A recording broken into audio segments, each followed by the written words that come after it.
Hello students. पिछले video में हमने ट्रिग्नोमेट्रिक फंक्शंस के बारे में सब कुछ सीख लिया था। किस तरह का उसका ग्राफ होता है, कब पॉजिटिव होगा, कब नेगेटिव होगा, सब कुछ हम लोग देख चुके हैं।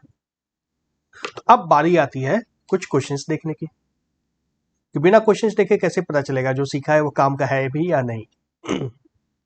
तो सबसे पहले हम लोग एनसीईआरटी टेक्स्ट बुक के कुछ सॉल्व एग्जाम्पल्स बनाएंगे एंड आफ्टर दैट एक्सरसाइजेस के क्वेश्चंस भी हम लोग देखेंगे।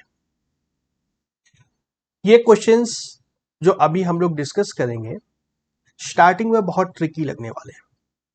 यस, अभी बहुत ट्रिकी लगने वाले हैं, बट ये क्वेश्चंस फिजिक्स में एंड मैथ्स में through out the year, through out the +2 आते रहेंगे, बार बार रिपीट होते रहेंगे। धीरे धीरे ये आसान लगेंगे। जब इससे काम करना हम लोग अच्छे से सीख जाएंगे तब कंफर्टेबल लगेगा। तो अभी मुश्किल लगता है, एक क्वेश्चन को सॉल्व करने में बहुत ज्यादा समय लगता है, तो घबराने की बात नहीं है। मुझे रटा हुआ है किस क्वाड्रेंट में किस कौन सी वैल्यू कैसी होगी, कैसे निकालेंगे, मुझे बहुत अच्छे से पता है। जितनी तेजी से मैं निकाल दूंगा उतनी ही तेजी से तुम भी निकाल दोगे। प्रैक्टिस की जरूरत है। तो पहला क्वेश्चन देखते हैं पहले। If the value of cos x is 3/5, x lies in the third quadrant. Find the values of other 5 trigonometric functions. Question बहुत आसान है। cos x की वैल्यू -3/5 दी हुई है। cos x is equal to -3/5। cos x की value negative किस किस क्वाड्रेंट में होता है, फिर से देखो, इस सर्कल को देखो फिर से। cos x की वैल्यू नेगेटिव किस किस क्वाड्रेंट में होगी? cos x की वैल्यू नेगेटिव होती है सेकेंड क्वाड्रेंट में। हम लोग x कोऑर्डिनेट की बात कर रहे हैं। cos x means x coordinate, यह वाला x कोऑर्डिनेट। यह नेगेटिव कब होता है? सेकेंड क्वाड्रेंट में होता है और थर्ड क्वाड्रेंट में होता है। Second quadrant and third quadrant में cos x नेगेटिव होता है।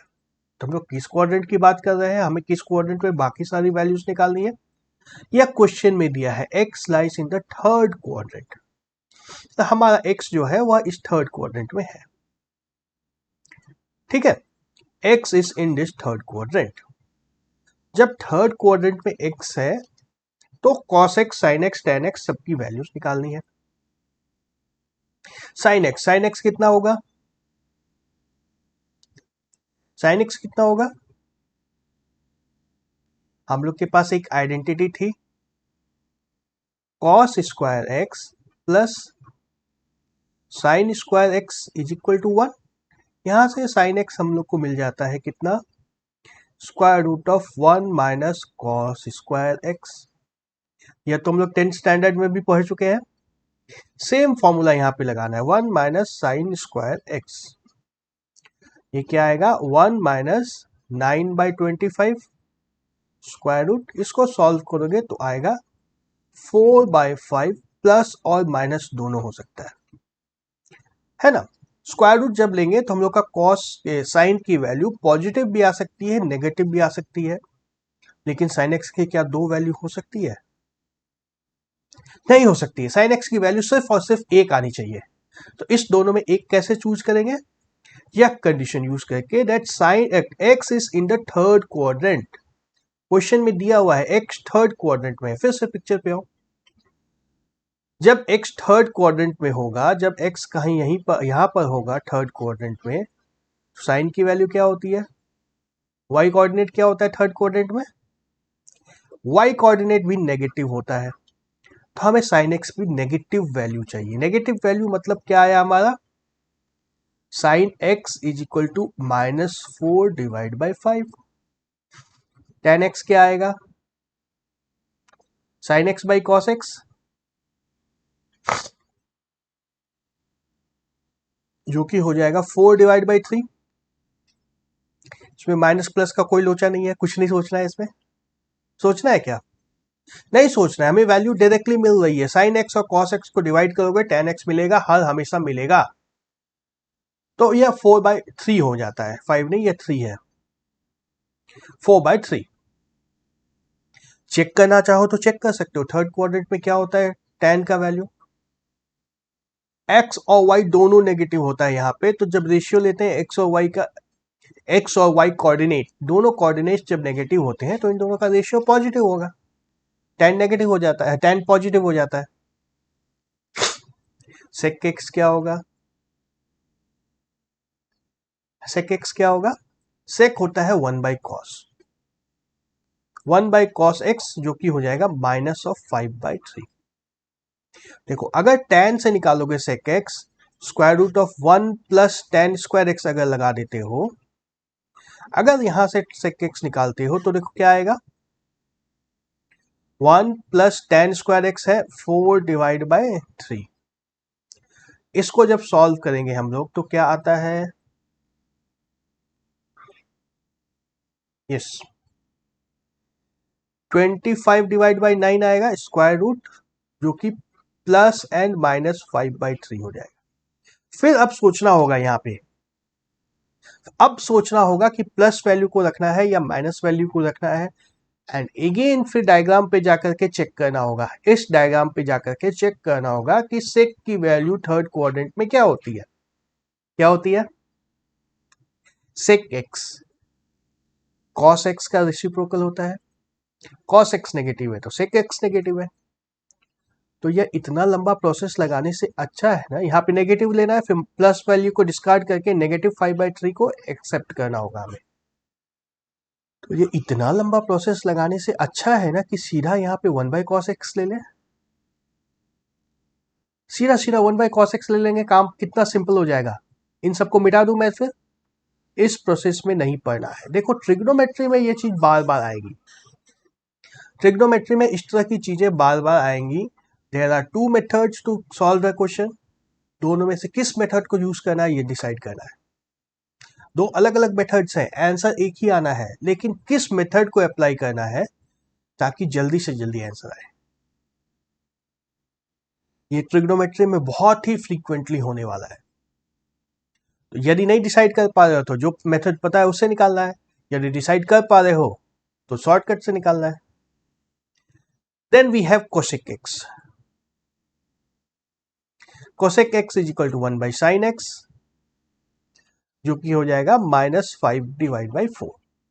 कुछ भी नहीं सोचना है इसमें, सीधा सीधा आंसर आ चुका है। And cot x is equal to 1/tan x, जो कि हो जाएगा 3/4। सारी वैल्यूज हम लोग की निकल गई, कॉस दिया था, sine, tan, sec, cosec and cot. शुरू में लगेगा क्या हो रहा है, कब पॉजिटिव लेना है, कैसे निकालना है, कौन सी आइडेंटिटी लगानी है, अभी और बहुत सारी आइडेंटिटी हम लोग सीखने वाले हैं। ये सब कुछ अभी करना है, बट धीरे धीरे इतना फ्लुएंट हो जाओगे ना कि वर्बली बता दोगे, कुछ नहीं करने की जरूरत पड़ेगी। यस, ऐसे सिचुएशन पे तुम्हें भी पहुंचना है। नेक्स्ट क्वेश्चन देखें। If cot x is equal to -5/12, x lies in the second quadrant, इस स्टेटमेंट की क्या जरूरत है अब तो समझ में आ रहा है। सेकेंड क्वाड्रेंट की क्या जरूरत है अब तो पता है हम लोग को। Find the values of other trigonometric functions. ठीक है, cot हमें दिया हुआ है, cot x सॉरी -5/12, यहां से सीधा सीधा tan निकाल देते हैं हम लोग। tan x is equal to -12/5। ठीक है, एंड देन हमारे पास एक आइडेंटिटी थी, cosec x is equal to √1 plus cot square x, जो कि मैं डायरेक्टली लिख दूं वैल्यू 1 प्लस 25/144, जिसको सॉल्व करेंगे तो हमें प्लस और माइनस 13/12 दोनों वैल्यूज मिल जाएगी, दोनों वैल्यूज मिल जाएंगी। अब सेकेंड क्वाड्रेंट की बात कर रहे हैं। सेकेंड क्वाड्रेंट में कोसेक क्या होता है, देखो यार क्विकली बना दो डायग्राम, सर्कल बना दो, यूं हम लोग सेकेंड क्वाड्रेंट की बात कर रहे हैं, यहाँ की बात कर रहे हैं। इस क्वाड्रेंट में कॉस क्या होता है, कॉस नेगेटिव होता है, साइन क्या होता है, पॉजिटिव होता है ना। कॉसेक क्या होता है, कॉसेक 1/sin होता है, वो क्या होगा, पॉजिटिव होगा। तो हमें नेगेटिव वैल्यू को डिस्कार्ड करना है, पॉजिटिव वैल्यू को लेना है, यहां से मैं नेगेटिव को हटा दिया। सिंपल इनफ है ना, simple.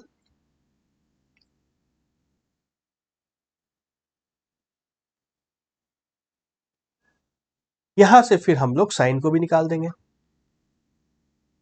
Sign x is equal to 12 divide by 13, straight forward. Then अब जब हम लोग ट्रिग्नोमेट्री की बात कर रहे हैं, तो कुछ और भी चीजें हम ऐसी हैं जो हम लोग याद कर ले तो बहुत बेनिफिशियल होगा। क्या है वो चीज?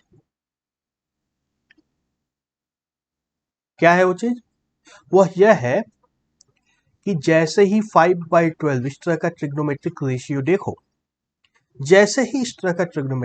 देखो, हम लोग को पता चल जाना चाहिए कि 12 और 5 जब दो साइड्स होंगी तो इसका तीसरा साइड 13 आने वाला है। ये याद हो जाए तो ज्यादा बेहतर है। नहीं याद होगा तो यहाँ पे जैसे कैलकुलेट किए हो या कैलकुलेट भी कर सकते हैं। नहीं याद है तो इस तरह से कैलकुलेट कर सकते हैं, कोई समय नहीं लगना है, यह भी बहुत क्विक है। लेकिन अगर याद हो जाए तो बहुत बेनिफिशियल है। 12 और 5 जब मिल जाएंगे तो 13 मिलेगा। 3 और 4 दो साइड्स हैं तो हाइपोटेन्यूज क्या मिलेगा? 5। इसका डबल अगर कर दो 6 और 8 दोनों साइड लेते हैं तो दूसरा क्या मिलेगा? 10। मेनली इसी तीनों साइड्स की सर्कल्स बनती हैं। इंटीजर्स में जब हम लोग बात करेंगे, रेशियो की बात करेंगे तो मेनली इसी तीनों नंबर्स का ट्रायंगल को बनाया जाता है। इसके अलावा किसी दूसरे नंबर की ट्रायंगल बहुत कम मिलेगी। तो जैसे ही तुम्हें पता चल गया ना कि यहाँ पे 12 और 13 5 और 12 की बात है तो यहाँ पे 13 आना है, पता है, एकदम देखकर पता है, कुछ नहीं सोचना है। ठीक है। जब नॉन इंटीजर्स की बात करेंगे तो क्या आएगा उसमें? अगर दोनों साइड को 1 और 1 ले लिया तो दूसरा साइड स्क्वायर रूट 2 आएगा। अगर एक साइड को 1 एक साइड को 2 लिया तो दूसरा साइड स्क्वायर रूट 5 आएगा, है ना। और अगर एक स्क्वायर रूट 2 लिया, एक 1 लिया तो तीसरा साइड स्क्वायर रूट 3 आएगा। ये 3 नॉन इंटीजर्स में 3 नंबर्स आते हैं। चलो जैसे जैसे आएगा पता चलते जाएगा, मैंने एक बार बता दिया यहाँ पे तुम्हें। अब क्वेश्चन पे आते हैं, फिर से इसको क्लीन कर दिया जाए। अब देखो हमारे पास 3 रेशियोस आ चुके हैं, कॉट आ चुका है, कोसेक आ चुका है, साइन आ चुका है। अब कहां से स्टार्ट करना? चलो tan भी आ चुका है, tan भी हमारे पास आ चुका है। अब कहां से स्टार्ट करना चाहोगे? अब हम लोग या तो साइन से कॉस निकाल सकते हैं यहां से, जो कि क्या हो जाएगा? Cos x is equal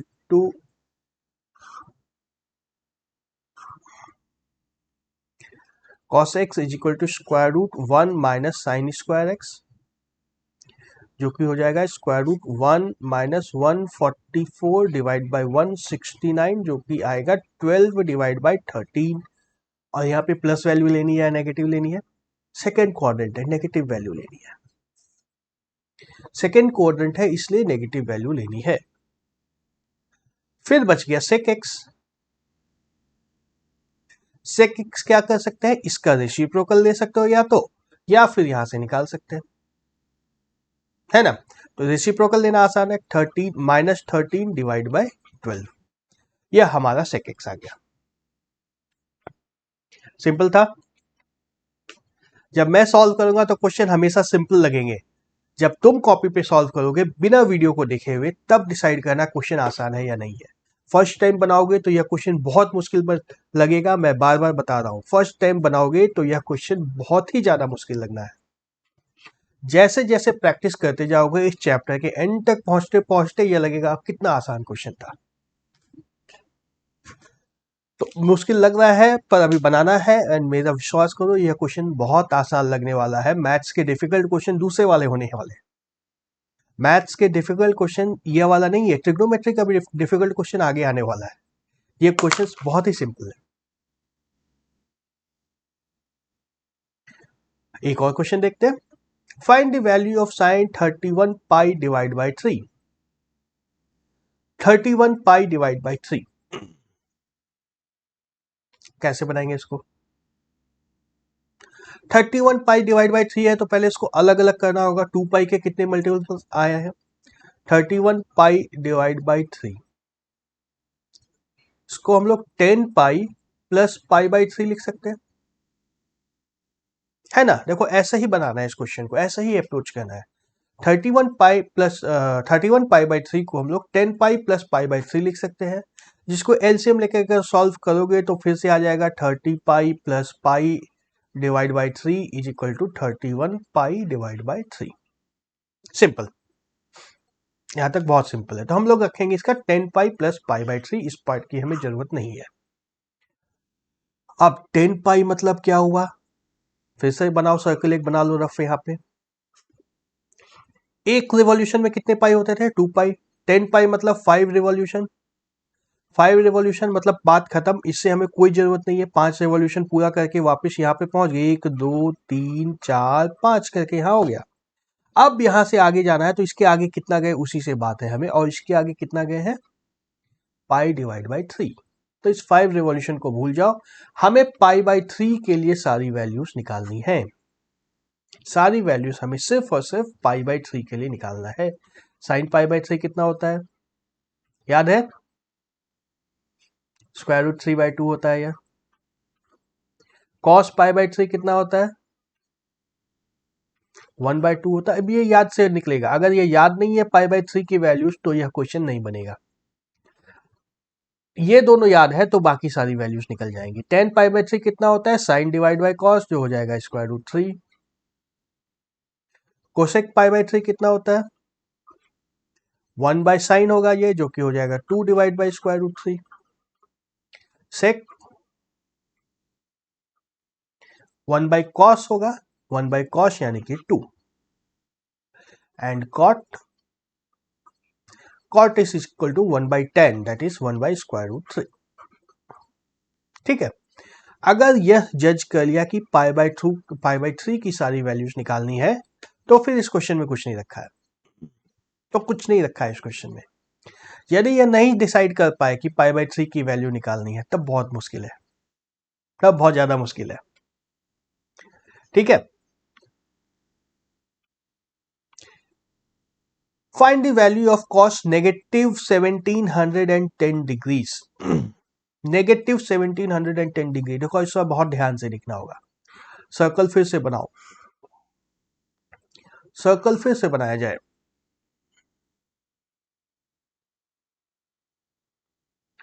negative direction में चलना है अब हमें, इधर से जा रहे हैं। 360 डिग्री में एक रेवोल्यूशन कंप्लीट, 720 डिग्री में दूसरा रेवोल्यूशन कंप्लीट, 1080 डिग्री में तीसरा रेवोल्यूशन कंप्लीट। चौथा रेवोल्यूशन कब कंप्लीट होगा, 360 इंटू 4। अगर याद नहीं है तो मल्टीप्लाई कर लो, मुझे भी याद नहीं है, मैं भी मल्टीप्लाई कर रहा हूं।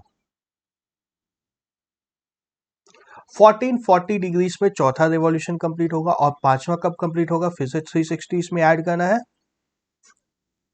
0 0 1800 डिग्रीज पे चौथा रेवोल्यूशन कंप्लीट होगा ना। 1800 डिग्री पे पांचवा रेवोल्यूशन कंप्लीट होगा। नेगेटिव डायरेक्शन से चल रहे हैं हम लोग, नेगेटिव से 1 2 3 4 5 अगर कंप्लीट हो जाता तो हम लोग को वैल्यू क्या मिलती, -1800 डिग्रीज।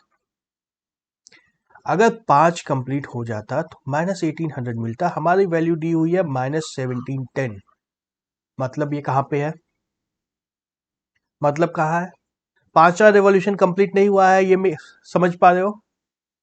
पांचवा रेवोल्यूशन कंप्लीट नहीं हुआ है, पहला में -360 होता, दूसरा में -720 होता, तीसरा में -1080 होता, चौथा में -1440 होता, और 1440 के बाद 1540 1640 1740 1840 नहीं पहुंचता, 1800 में यहां पहुंच जाता।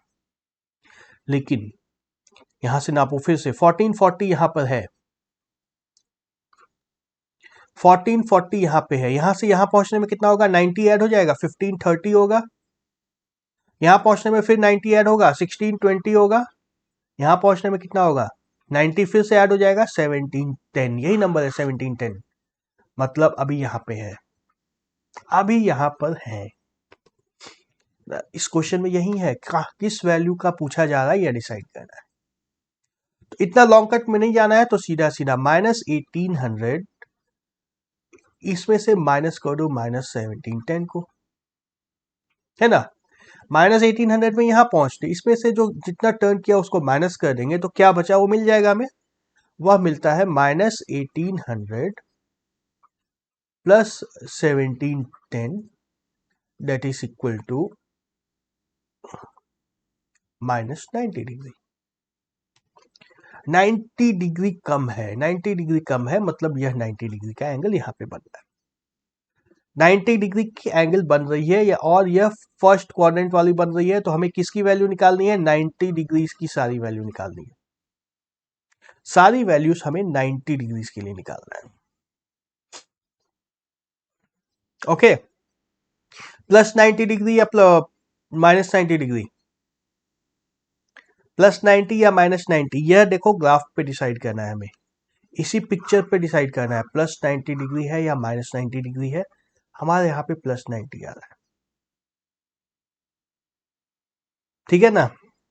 चलो, जब यह डिसाइड कर लिया तब फिर हम लोग यह लिख देंगे कि cos minus 1710 degrees is equal to cos 90 degrees,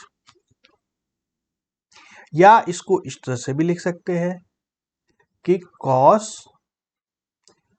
5 into 360 degrees. 5 complete revolution हो गए हैं,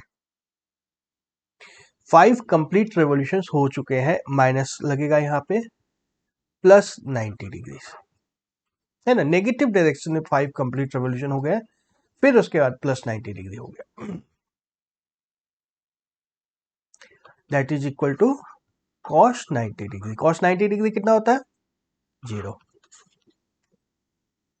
ठीक है, इतना लंबा करके कैलकुलेशन कुछ भी नहीं था, सिर्फ और सिर्फ समझना था क्या पूछा गया है।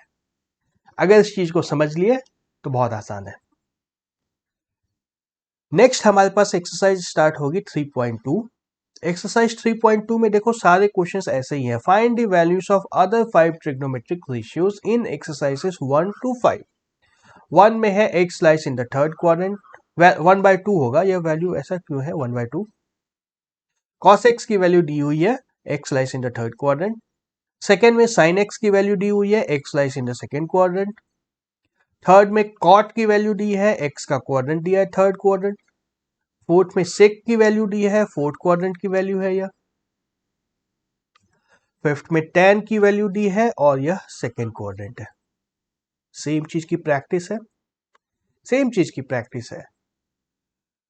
इसको पहले खुद थोड़ा सा ट्राई करो, एक एक क्वेश्चन बनाने की कोशिश करो। अगले वीडियो में मैं बताऊंगा कैसे निकालना है। सेम प्रोसेस है जो अभी बता चुका हूं, रिपीट मैं फिर करूंगा अगले वीडियो में, एक दो क्वेश्चंस मैं जरूर बनाऊंगा। एंड आफ्टर दैट इन सब नंबर्स पे ट्रिग्नोमेट्रिक वैल्यूज निकालनी है सबकी। सारे क्वेश्चन सिंपल सिंपल है, कुछ इसमें स्पेशल चीजें नहीं है, खुद से निकालने का ट्राई करना है तुम्हें। ओके, इस वीडियो को यहीं पे स्टॉप करते हैं, फिर मिलेंगे अगले वीडियो में। Bye bye.